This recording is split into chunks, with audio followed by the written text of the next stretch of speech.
حالانکہ میٹھا تو بعض اوقات لوگ اپنے مطلب کے لیے بھی بولتے ہیں۔ اخلاق کہتے ہیں انسان کی عادات کو، اس کے باطنی اور صاف کو سنور جانے کو اخلاق کہا جاتا ہے۔ جب آپ کی عادات سمجھ آتی ہیں نا، یعنی میٹھا بولنا بھی اخلاق ہے، لیکن سچ بولنا اس سے بڑا اخلاق ہے۔ جب انسان کی عادات جب ہماری عادات ٹھیک نہیں نہ ہوتی تو ہمیں خود بھی اس کی تکلیف ہوتی ہے۔ میں نے بہت سارے لوگوں کو دیکھا ہے، لوگوں کا خیال ہوتا ہے بڑا غصے والا ہوتا ہے، لیکن میں ان بیچاروں کو جانتا ہوں، غصہ ان کو آتا ہے پر وہ خود بھی اپنی اس عادت سے تنگ ہوتے ہیں۔ کئی دفعہ کہتے ہیں جناب مجھے بڑا غصہ آتا ہے، اور پھر بزرگوں کے سامنے بات کر لیتا ہوں تو پریشان ہوتا ہوں، کوئی وظیفہ بتائیں میرا غصہ ختم ہو۔ ہماری جب عادات خراب ہوتی ہیں یا کہیں گڑبڑ ہوتی ہیں تو اس کی ہمیں خود بھی تکلیف ہوتی ہے۔ یہ مت سمجھا کریں کہ اس آدمی کی عادت بگڑی ہوئی ہے تو یہ سکون میں ہے۔ بے صبر آدمی، غصے والا آدمی، حریص آدمی، لالچی آدمی، جھوٹ بولنے والا آدمی، یہ لوگ خود بھی اپنی عادات سے پریشان ہوتے ہیں۔ اور پھر سب سے زیادہ تکلیف ان لوگوں کو ہوتی ہے جو ان کے زیادہ قریب رہتے ہیں۔ مثلا جھوٹ بولنے والے آدمی سے سب سے زیادہ پریشان اس کے ماں باپ ہوتے ہیں۔ اگر آپ ناراض نہ ہوں تو جھوٹ بولنے والے آدمی سے سب سے زیادہ پریشان اس کی اہلیہ ہوتی ہے۔ وہ کہتی ہے کہ تم مجھے سچ بتایا، ادھر جاتا ہے اسی کا نام لیا۔ سب سے زیادہ تکلیف قریبی لوگوں کو ہوتی ہے۔ میاں بیوی کا رشتہ پیسوں سے نہیں کھڑا ہوتا، اعتماد سے کھڑا ہوتا ہے۔ اخلاقی رویے جب ہمارے جیسے جیسے بگڑتے ہیں، جیسے جیسے خراب ہوتے ہیں، ویسے ویسے ہم بھی تکلیف میں آتے ہیں اور ہمارے قریبی لوگ بھی تکلیف میں آتے ہیں۔ کرنا کیا ہے ہمیں اپنے اخلاق کو اس لیے سنوارنا ہے کہ ہمیں اللہ تعالیٰ نے خلق عظیم والے رسول کا غلام بنایا صلی اللہ تعالیٰ علیہ وسلم۔ اللہ کریم نے فرمایا وَإِنَّكَ لَعَلَىٰ خُلُقٍ عَظِيمٍ، اے محبوب بے شک آپ عظیم اخلاق پر، اعلیٰ ترین اخلاق اللہ تعالیٰ نے نبی پاک علیہ السلام کو دی۔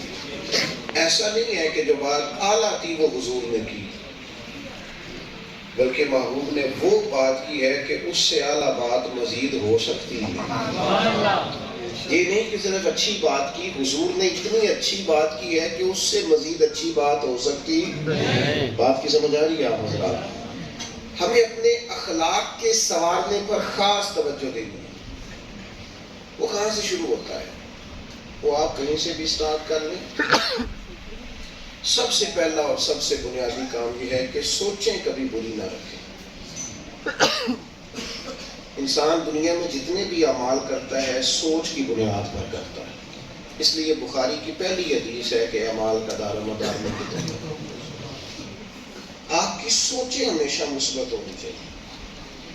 انسان اپنے سوچوں کی بنیاد پر عمل کرتا ہے۔ آپ کا کسی بندے کے بارے میں خیال ہو جائے نا دنیا دار ہے، دھوکے باز ہے، فراڈی ہے، تو آپ اسی نقطہ نظر سے اسے ٹریٹ کریں گے۔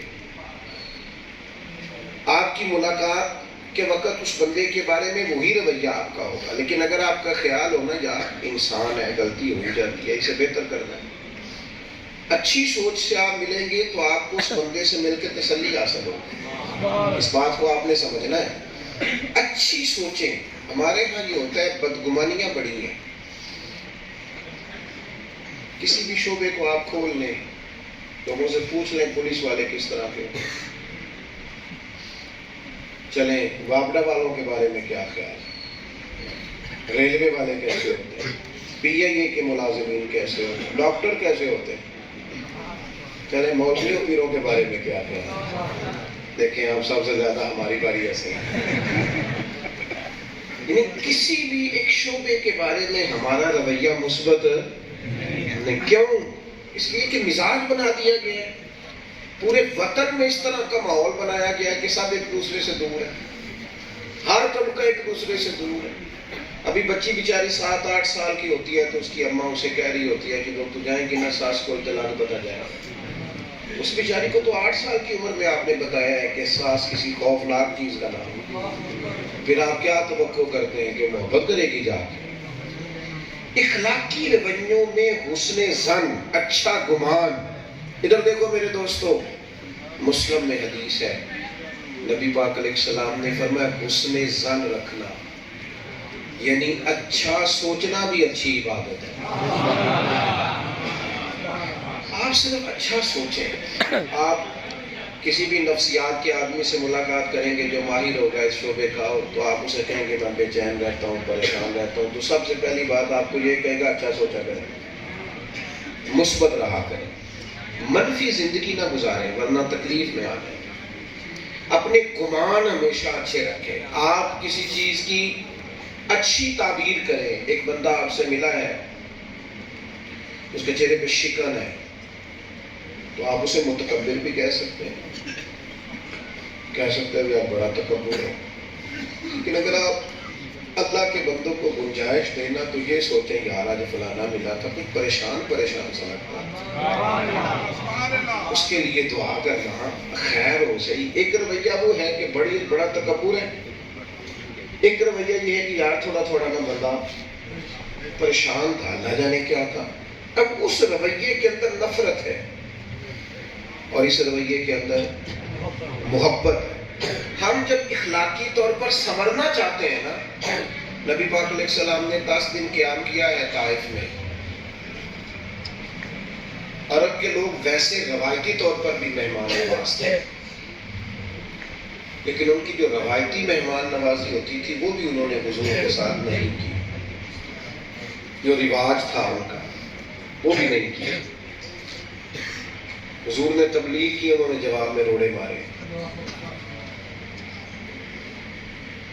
تو جب صحابی نے عرض کی یا رسول اللہ دعا کرے نا یہ تباہ ہو جائے. ہم سارے کہتے ہیں نا نبی پاک نے دشمنوں کے لیے دعا کی، کہتے ہیں پتہ ہے ہمیں، چلے ایک عقیدے کا دشمن ہے اس کی بات نہیں کرتا، جو ہمارا ذاتی دشمن ہے صرف ذات کا. ایک دفعہ یہ حضور کا طریقہ زندہ کرو نا زندگی میں، ایک دفعہ دشمن کے لیے دعا کر کے دیکھو نا، ہے تو صحیح نا ہمارے محبوب کا طریقہ، بولیے ہے نا. میں روز کرنے کو نہیں کہتا، میں کہتا ہوں ایک دفعہ زندگی میں کرو پتہ لگے. لیکن ہم یہ اخلاقی جرات رکھتے کریں دعا بیگانوں کے لیے، اس سے دل میں درد پیدا ہوگا، سکون پیدا ہوگا، اطمینان پیدا ہوگا. اچھا گمان، یا رسول اللہ صلی اللہ تعالیٰ علیہ وسلم ان لوگوں کے لیے دعا کریں یہ تباہ ہو جائیں. 10 دن قیام کیا ہے انہوں نے روڑے مارے ہیں جواب میں. نبی کریم نے دعا شروع کی. جس طرح کسی چھوٹے بچے کے بارے میں اس کا باپ نہیں کہتا ابھی سے پتہ ہی نہیں، ابھی نہ سمجھ ہے. حضور فرمانے لگے اے اللہ انہیں ہدایت دے دے، انہیں پتہ ہی نہیں یہ کیا کر رہے ہیں. یہ گمان کی بلندی دیکھیں، آپ سوچ کی وسعت دیکھیں. فرمایا انہیں پتہ نہیں ہے، یہ انہیں میرے مالک ہدایت دے دے. میرے عزیز، ہم تو اپنے بچوں کے بارے میں بدگمانی کرتے ہیں. مجھ سے ناراض نہیں ہونا آپ نے، بچے سے غلطی ہو گئی ہے نا، تو آپ بھی تو کہہ رہے ہیں نا بچہ ہے. جب آپ سمجھانے لگے تھے تب آپ کہہ رہے تھے میرے وہاں سے پتر تو ساری عمر بچہ ہی رہنا ہے. لیکن غلطی ہو گئی تو آپ نے جناب شروع کر دیا ساڑھے بات نہیں ٹھیک ہو سکتے، تھوڑا کچھ نہیں بن سکتا، تسی کبھی نہیں اگے جا. یہ کون کہہ رہا ہے؟ وہ بچی سے غلطی ہو گئی ہے نا، وہ انسان ہے، بھول گیا بیچارہ. تو کرنے کا کام یہ ہے کہ آپ اس شخص کے ساتھ رویے کی نرمی دکھائیں، آپ خوبصورتی دکھائیں، لیکن آپ وہ دکھا ہی نہیں رہے. نبی پاک علیہ السلام نے ہمیشہ اچھے گمان رکھے، اچھے گمان. اور جب ہدایت کی دعا کی تو وہ صحابی عرض کرنے لگے یا رسول اللہ ایک بندے نے بھی بات نہیں مانی اور آپ ان کی ہدایت کی دعا کر رہے ہیں. تو دیکھو حضور کی سوچ کی وسعت. کریم فرمانے لگے یہ نہیں نہ مانتے تو پھر بھی میں ان کی ہلاکت کی دعا نہیں کروں گا، اس لیے کہ یہ نہیں بھی مانتے تو مجھے امید ہے ان کی آنے والی نسلیں مان جائیں.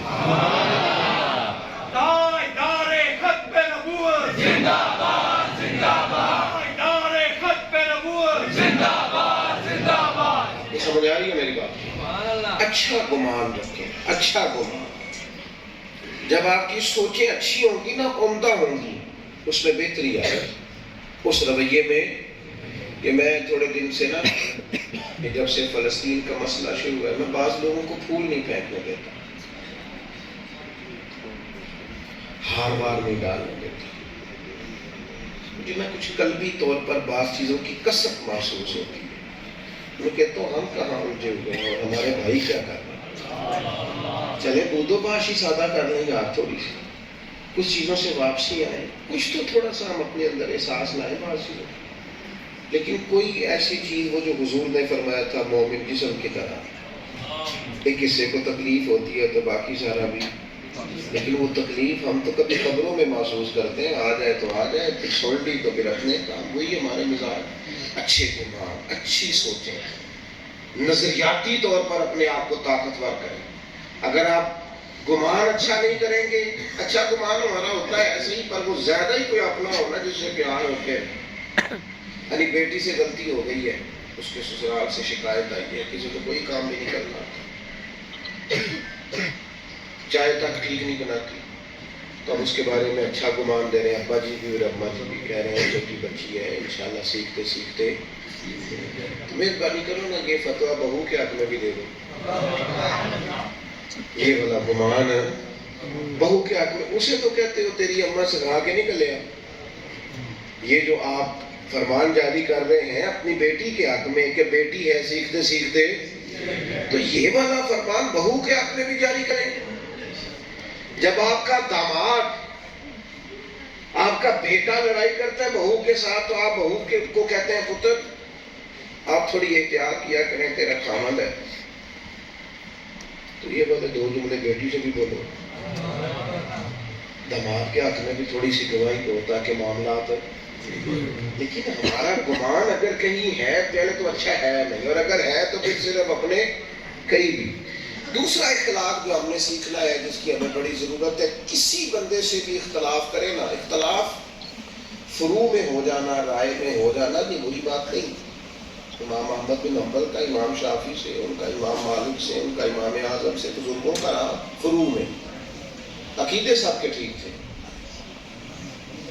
کسی جگہ رائے کا اختلاف ہو جانا کوئی بری چیز ہے، لیکن اسے ضد بنا لینا. صبح گھر میں کیا پکانا ہے اس پر اتفاق ہو جاتا ہے، تو کا ضد پالنے بچوں سے. بچہ کہہ رہا ہے کہ نہیں میں نے نہیں کھانی آلو گوبھی جو آپ پکا رہے ہیں، آپ ضد کریں گے اس کے ساتھ، رٹا کریں گے. بلکہ اس کی اماں تو چپکے سے اسے پیسے دیتی ہے، پتر چپ کر لڑائی نہ پا، دوبارہ کچھ کھا لے. ہم اختلاف کرتے ہیں تو اسے ضد بنا لیتے ہیں. اختلاف ضرور کریں، اختلاف صرف قبرستان میں نہیں ہوتا، اس لیے کہ وہاں زندہ کوئی نہیں ہوتا. باقی زندہ لوگوں میں رائے کا اختلاف، لیکن اسے ہمارے ہاں نا آج کل مشورے کا رواج ختم ہو گیا، سارے حکم ہی دیتے ہیں. کسی بندے کو آپ نے بلایا تھا یار یہ مشورہ دینا، اس نے مشورہ دیا، لیکن آپ نے اس کی رائے پہ عمل نہیں کیا، آپ نے کوئی اور رائے پسند کی، اب وہ ناراض ہو جاتا ہے. اپنا ہے، پیار ہے، لیکن وہ کہتا ہے جی میری مننی نہیں سی تو پھر مینوں، وہ بھئی آپ سے مشورہ مانگا تھا، آپ نے حکم دے دیا. صرف اتنی سی بات ہے، رائے لی تھی، آپ کو غلط فہمی ہو گئی کہ آپ سے حکم مانگا. اختلاف دلیل کی حد تک، دلیل مل گئی پھر اختلاف ختم، ذہن صاف ہو گیا، پھر دلیل آ گئی، پھر معاملہ. حضرت فاروق اعظم رضی اللہ تعالیٰ عنہ مسجد شریف میں جمعے کے خطبے کے لیے آئے. آپ نے گفتگو شروع کی تھی کہ سیدنا ابو ایوب انصاری رضی اللہ تعالیٰ عنہ اٹھ کے کھڑے ہوئے اور پورے دبدبے سے، پوری وزاداری سے. تم پتہ نہیں کس جمہوریت کی بات کرتے ہو، جمہوریت تو اس کو کہتے ہیں، حق کے راہ دہی تو اس کو کہتے ہیں. حضرت ابو ایوب انصاری اٹھ کے کھڑے ہوئے، کہنے لگے عمر نہ ہم آپ کی کوئی بات سنیں گے اور نہ آپ کی فرما برداری کریں گے. آپ نے فرمایا کیوں بھائی؟ یہ حوصلہ تھا ان لوگوں میں، تنقید سن لیتے. کیا ہوا؟ انہوں نے کہا کہ جناب مال غنیمت میں چادریں تقسیم ہوئی، جب سب کو ایک ایک ملی تھی، تو پھر آپ نے اسی چادر کا کرتا اور اسی کا تہمت کیسے بنا لیا؟ تو سیدنا عمر خاموش ہیں، اس پر لڑائی نہیں، آپ پر اعتراض ہوا ہے، آپ اس کا جواب دیں. سیدنا فاروق اعظم فرمانے لگے میرا بیٹا جواب دے. حضرت عبداللہ ابن عمر کھڑے ہوئے کہنے لگے مال غنیمت میں سب کو ایک ایک چادر ملی تھی تو مجھے بھی تو ملی تھی نا. میں نے اپنے والی اپنے ابا جی کو دی, کرتا بھی بن گیا, تامت بھی بن گئی.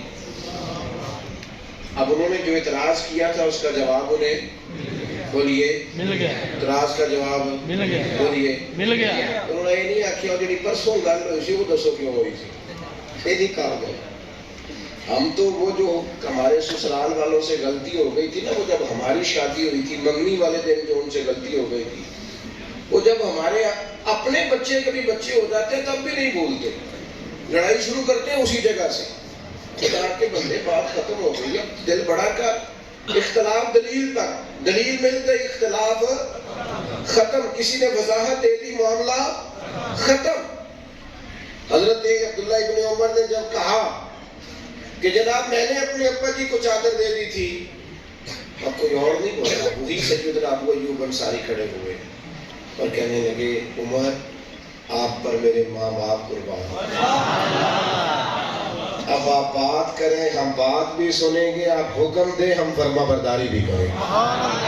میرے بھائی آپ اختلاف کریں لیکن اس کو دلیل تک رکھیں, دلیل مل گئی تو اختلاف ختم. ایک تو گمان اچھا رکھیں اور پھر کسی جگہ کو مسئلہ ہو گیا تو پھر آپ کوشش فرمائیں کہ اس کو دلیل تک رکھا جائے. زید تیسری بات,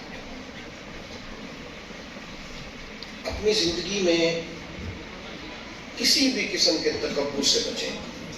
کوئی بھی, وہ علم کا ہو, وہ عمل کا ہو, وہ نیکی کا ہو, وہ عہدے کا ہو, کسی چیز کا بھی ہو. تکبر کئی اقسام کا ہوتا ہے. اگر آپ نمازی ہیں, آپ کے دل میں بار بار وہ لوگ برے آپ کو لگتے ہیں جو نماز نہیں پڑھتے اور آپ شدت کرتے ہیں, تو پھر آپ کو بھی ذرا سمجھنے کی ضرورت ہے. حضرت سیدی سکتی رحمۃ اللہ علیہ کے ساتھ حضرت جنید بغدادی مسجد میں آئے تو کچھ لوگوں کو سوئے دیکھا تو فرمانے لگے دیکھو کتنے نادان ہیں, مسجد میں آ کے تہجد کے ٹائم سو رہے ہیں, اٹھ کے اللہ اللہ کرنی چاہیے تھی. تو حضرت سیدی سکتی کہنے لگے بیٹے اس سے تو بہتر تھا تم تہجد نہ ہی پڑھتا. نفل نماز ہے, جب اللہ رسول نے فرض نہیں کی تو لوگوں پر کیوں تنقید کر رہا ہے. تو ہمارے یہاں بعض لوگ پابند کرتے ہیں نا, کہتے باقی تو امام ساری گلاں ٹھیک نے, اثر دیا پہلیاں چار سنتا نہیں پڑتا. تو میں نے کہا جب اللہ نے فرض نہیں کی تو آپ اتنی شدت کیوں کرتے ہیں بھائی؟ جو چیز رب رسول نے ضروری قرار نہیں دی آپ کیوں اتنی شدت کرتے ہیں؟ کہتے 20 منٹ پہلے آپ کی مصلی پہ بیٹھنا چاہیے, تو آپ 30 منٹ پہلے آ جائیں, کوئی اعتراض نہیں, پر دوسرے کو آپ اس بات کا نفلی کام کا پابند کر سکتے ہیں. میری بات کی سمجھ آ رہی ہے آپ کو؟ تو ہم کیا کرتے ہیں, ہم کسی نہ کسی مقام پر کسی نہ کسی جگہ خود پسندی کا شکار ہو جاتے ہیں. یہاں تک کہ صوفیاء میں لکھا ہے بعض غرباء میں تکبر آ جاتا ہے. غریب آدمی ہے, وہ مالی وسعت نہیں, لیکن وہ بھی بعض لوگوں کو گناہگار سمجھنے لگ جاتا ہے. بعض امیروں کے بارے میں اس کا خیال ہوتا ہے شاید انہوں نے دھوکہ کر کے پیسے کمائے. فرماتے ہیں کہ کسی جگہ بھی جڑ پکڑ لیتا ہے, علم کے ساتھ تکبر آتا ہے. امام غزالی کہتے ہیں کہ بعض لوگ ایسے ہوتے ہیں کہ بھی پڑھائی شروع کرتے ہیں, انہیں بڑے لوگوں کی چیزیں غلط نظر آنی شروع ہو جاتی ہیں. بڑے لوگوں, ایسا نہیں ہے بھائی. آپ زمین پہ رہیں, آپ لوگوں سے پیار کریں, آپ اللہ کے بندے بن کے زندگی گزاریں. سب سے بڑا ٹائٹل بندہ مومن کے لیے یہ ہے کہ وعباد الرحمن. اور عباد الرحمن کون ہوتے ہیں؟ وعباد الرحمن الذین یمشون علی الارض ہونا.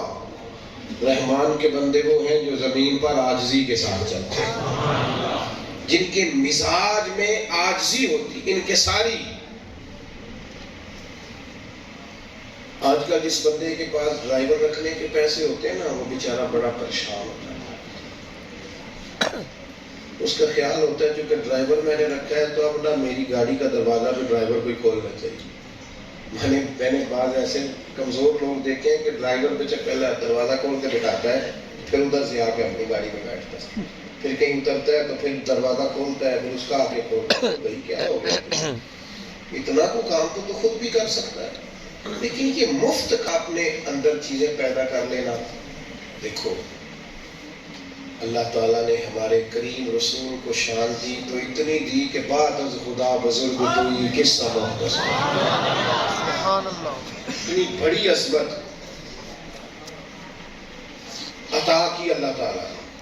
لیکن صحابہ فرماتے ہیں کہ نبی پاک اگر ہم مسجد نبوی کی اینٹیں اٹھا کے لا رہے تھے نا، مسجد تعمیر ہو رہی، سنو نا یار، یہ پیر صاحب بھی سنے، مفتی صاحب بھی سنے، ڈاکٹر صاحب بھی سنے، پروفیسر صاحب بھی سنے، ٹیچر صاحب بھی سنے، سب سنے، سب کو پتہ ہے اس بات کا.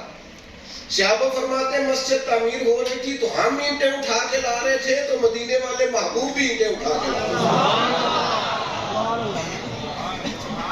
لگے جو مزدور شاہ ایسا، نہ دھن نہ دولت سربراہ ایسا، عرش نشین کا زمین پہ گھر ہے میرا پیغمبر عظیم کا. اسیر دشمن کی چاہ میں بھی مخالفوں کی نگاہ میں بھی، اسیر دشمن کی چاہ میں بھی اور مخالفوں کی نگاہ میں بھی، مخالفوں کی نگاہ میں بھی امی ہے، صادق ہے، معتبر ہے میرا پیغمبر عظیم کا.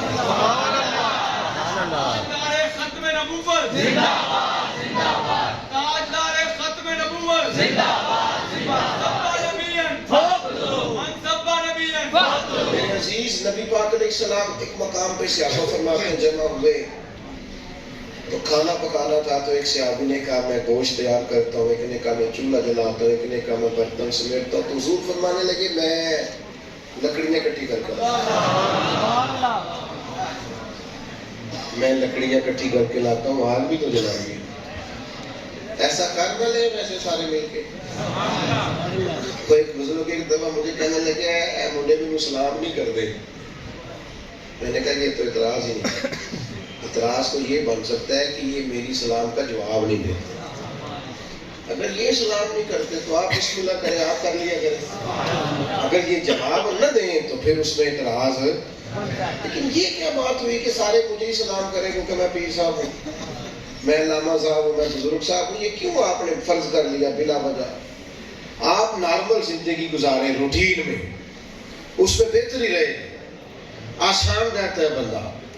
یہ جو لوگ پروٹوکول کے عادی ہو جاتے ہیں نا، یہ پروٹوکول دینے والے پریشان نہیں ہوتے، لینے والے زیادہ پریشان. اب وہ کیا بتائیں، بندے کی کوئی پرسنل لائف ہی نہیں رہتی، وہ تو کوئی کام ہی نہیں گزارا کر سکتا، ادھر ادھر بھی نہیں جا سکتا کچھ لینے دینے. ایک قیدی کو جیسی زندگی گزارتا ہے. اللہ تعالیٰ اپنا فضل فرمائے اور رحمت کرے ساتھ.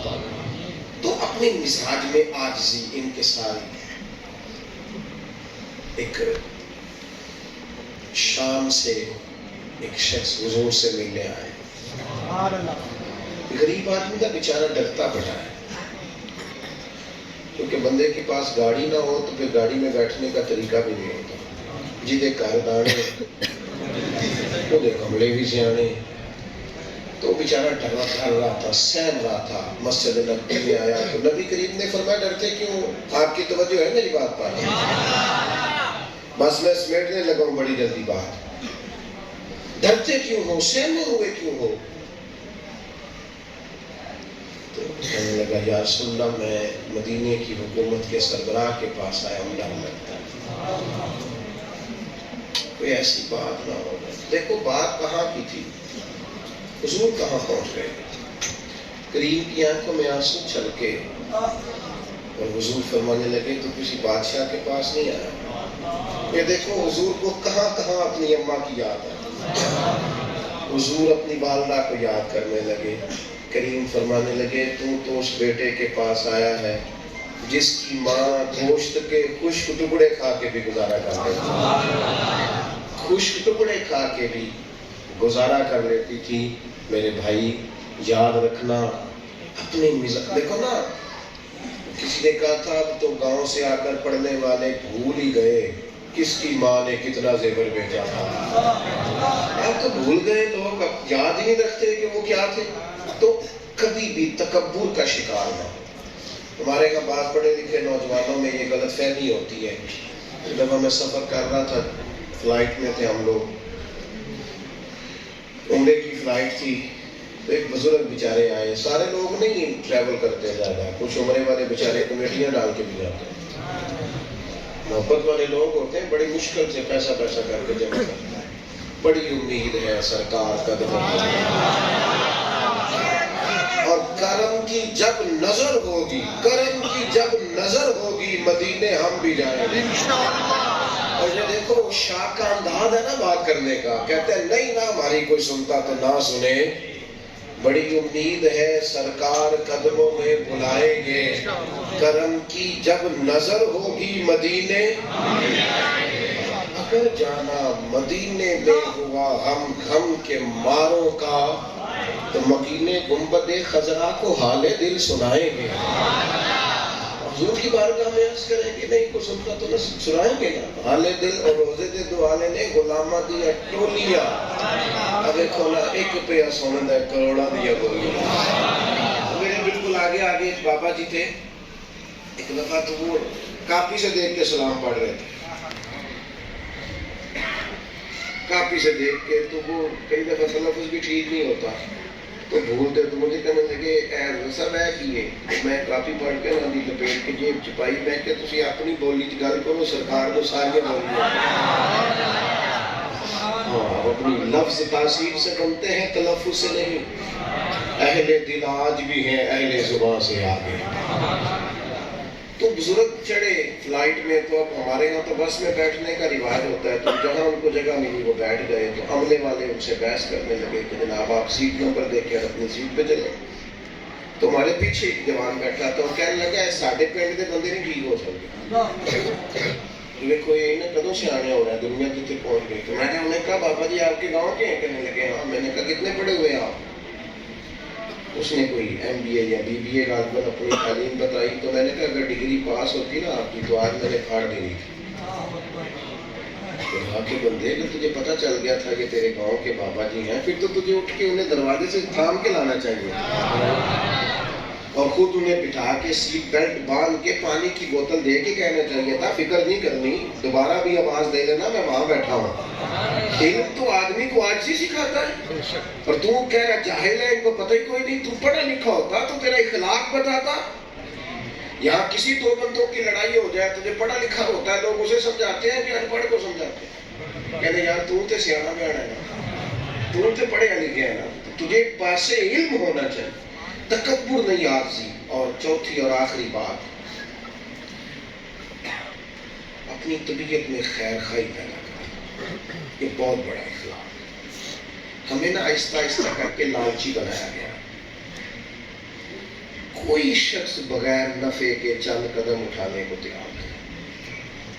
یہ ہماری دینی محفل ہے نا, تو اگر دینی محفلوں میں بھی سارا دن یہ بحث چلے کہ مولوی اتنے کا, نعت کا اتنے کا, قاری اتنے کا, نقیب اتنے کا, اللہ کیا پیچھے رہ گیا. خیر خواہی کا مزاج پیدا کریں. ہم پتہ کیا کرتے ہیں, ہم لوگوں کو تعاون دیتے ہیں تھوڑا بہت کبھی مجبوراً, لیکن کسی بندے کو پوری طرح سیٹ کرنے کی ہم کوشش ہے. ہم سوچتے ہیں اگر ہماری دکان کے ساتھ اور دکان پڑ گئی تو پتہ نہیں ہمارا رزق یہ لے جائے. ایسا ہو سکتا؟ یہ نہیں ہو سکتا. لوگوں کو مضبوط کریں, انہیں سیٹ کرنے کی کوشش کریں, ان کے مزاج. نبی کریم علیہ السلام نے کیا کیا؟ حضرت عمر کیا کہا کرتے تھے؟ فرماتے تھے میں تو اونٹ چلاتا تھا. یہ دیکھو کریم کا کرم ہے کہ 24 لاکھ مربع میل کی حکومت چلانے کے قابل تھا. کس نے ذروں کو اٹھایا اور صحرا کر دیا, پتھروں کو ملایا اور دریا کر دیا. کسی کو مضبوط کریں, کسی کو طاقتور کریں, کسی اسٹوڈنٹ کی فیس آپ بھریں. لوگوں کو امداد دے دے کے انہیں بھکاری نہ بنائیں, ہر وقت لینے والا نہ بنائیں, بلکہ انہیں کہیں کہ طاقتور بنو. امام مالک سے امام اعظم نے ان کی والدہ سے کہا تھا میں تیرے گھر کا خرچہ دوں گا, بیٹے کو پڑھا. لوگوں کو مضبوط کرنا ہے ہم نے. ہم صرف اور صرف امداد باہمی کے قائل ہیں, اور وہ بھی چند سکوں کی حد تک. آپ اپنی مزاج کے اندر خیر خواہی لائیں, کسی کا بھلا کرنے کی کوشش کریں. آپ یقین کریں,